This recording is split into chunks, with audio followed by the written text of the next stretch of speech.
tunapokaa, nitoe kauli ya mwisho.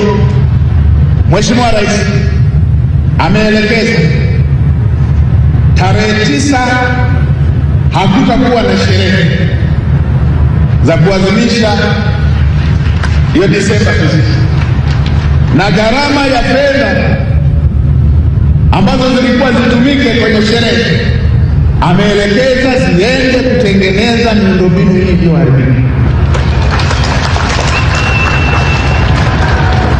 Kuanzia leo, sekta zinazohusika mkae mratibu fedha zile zote ambazo zilikuwa ziende kwenye sherehe. Mheshimiwa Rais ameelekeza ziende kurekebisha miundombinu iliyoharibika.